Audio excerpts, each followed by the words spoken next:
What's up guys, my name is Austin Black and I want to talk to you all about the Sony A7 Mark III.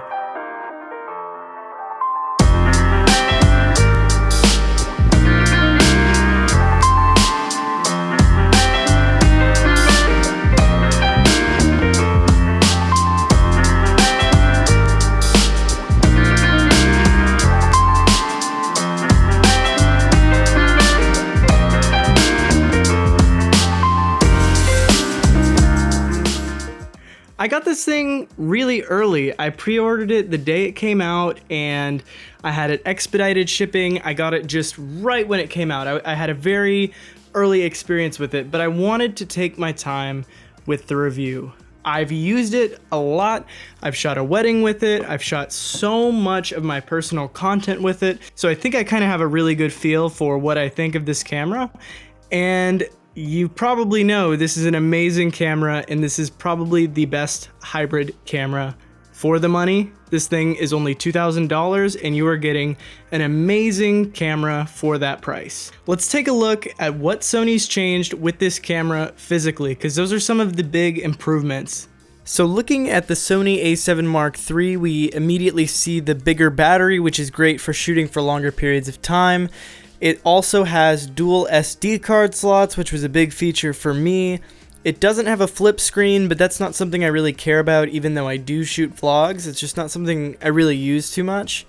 There are more custom buttons on this camera, which is super nice. We've got a headphone jack, and one of the negatives about the physical attributes are these weird flaps. They're just awkward and they don't really fall in the right places. Now we've got a joystick and a touchscreen on this camera. Overall, it's really great and super customizable. It's perfect for the type of things I do. Ergonomically, it's really good. Size, weight, I really like it. So moving on, I want to talk about my bread and butter with this camera. I want to talk about video features. This thing has all the great features that Sony has been putting into these mirrorless cameras.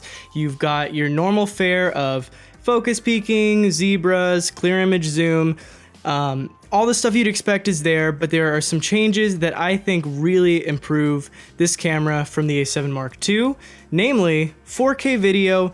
It looks amazing. Sony has finally put downsampled 6K into a full frame camera, which is super cool. My Sony A6500 had that, and I really thought that was a cool feature, and now Sony has put it in the A7 Mark III, which is amazing. And the other big thing is it shoots 120 frames per second with no crop. No crop. Not even a little bit of crop. You get the full frame picture, shooting slow motion, so amazing. The image quality is great out of the slow motion footage, and that's something that was a big deal for me.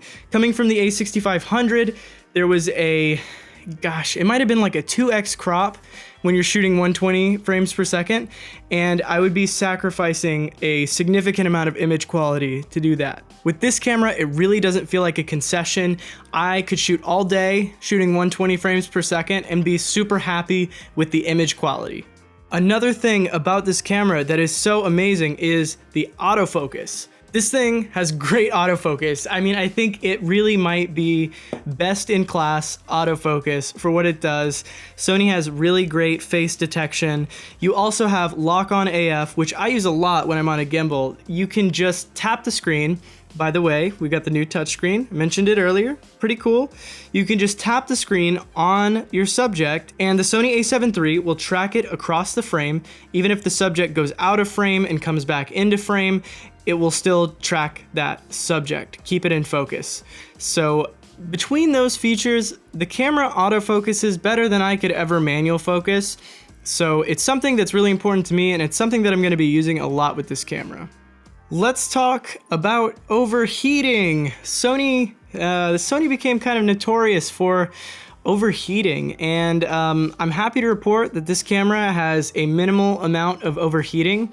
Coming from the A6500, it wasn't awful, but it would still overheat recording 4K for long periods of time. This camera will overheat. Don't get me wrong, it's not 100% solved.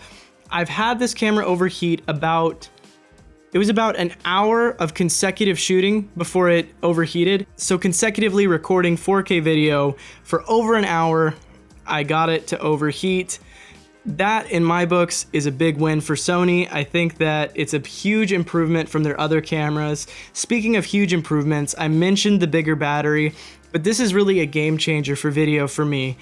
I can go on a shoot, whether that's a vlog or, a small, half day or a couple hour shoot, and really only take one camera battery and, be fine. I'll take backups, but I usually don't even use them. I can shoot most of the day, shooting lightly, and really I'll come home and it'll have 50%. It's great. I can shoot an entire wedding day on 2 batteries. Kristin and I have 2 of these, and we have 4 total batteries, and that will get us through everything we need. It's really awesome. Next, I want to talk about low light. That's kind of been an interesting point for me.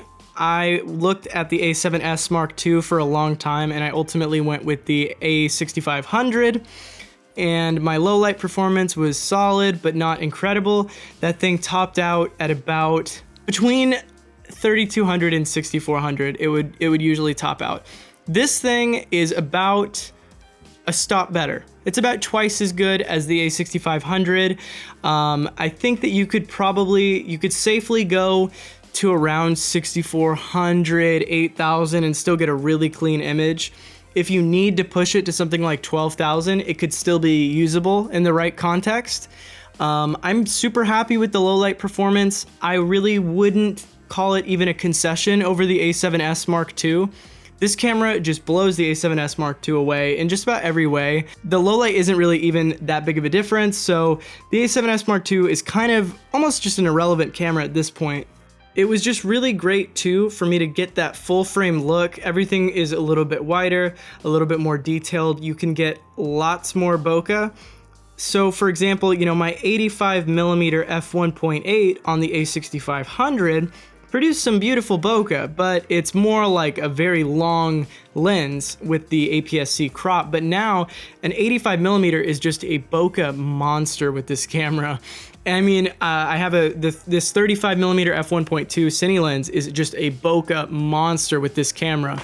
I found that the full frame sensor is a huge difference to me, and it makes me feel like I can never go back to smaller sensored cameras because it's such a great look. I love it. This camera, like other Sony cameras, also supports image stabilization. If you're using native glass, it'll automatically pick up the focal length. If not, you'll have to dial it in manually. The stabilization it's good, but it's not on the GH5 level of incredible.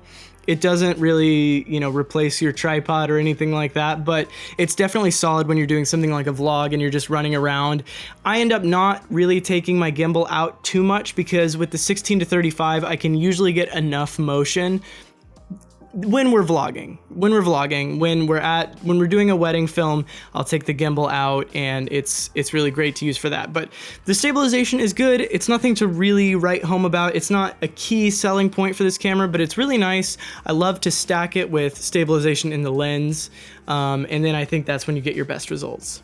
Finally, with video, I want to talk about the colors. Sony has been kind of notorious for having ugly skin tones, I guess, and ugly colors. I find that the color is pretty good with this camera. I mean, it's not a huge difference. It's not as good as Canon colors, but it's plenty that you can use to make it work. You can also plug in certain picture profiles like the EOS Pro HD. That'll get you closer to those Canon colors. As far as picture profiles, I'm running with the standard EOS Pro HD colors, and I'm really liking what that's been producing. Let's talk about photography. This camera, it's a pure hybrid camera in my books because everything, I was just pouring praise for the video features, and I could really do the same about photography. This thing shoots 10 FPS bursts. It has a 24 megapixel sensors. The images that come out of this camera are incredible. I love it. It's just perfect for this form factor and for this type of camera. And it's perfect for what Kristin and I do because she does more photography and I do more video. We can have a similar look. We can also second shoot for each other with the same camera. So this is just the perfect setup for us. I can't think of anything close to this. from brands like Canon or Panasonic. Sony kind of just has the whole market looking up at the A7 III and just being very envious. We really love the IAF. I wish you could use it for video, but right now it's only for photography. We have it kind of, we use it kind of like back button focus, and it will just lock on to the subject's eyes. You can get some really beautiful pictures. They are tack sharp right where they need to be. So anyways, that is a short review in my experience with the Sony A7 Mark III. I want to hear if you have it. Let me know what you think about the camera. If you're thinking about getting it, ask me any questions below. I'm going to have this camera linked. It's an affiliated link. If you buy it, it supports the channel. That'd be great, but no biggie if not. Anyways, that's kind of it. I really don't have any complaints with this camera. It just seems like the ideal piece of gear for the price, but I'm still waiting for the Sony A7S Mark III to kind of complete our overall gear setup. Anyways, my name is Austin Black. Thanks for watching.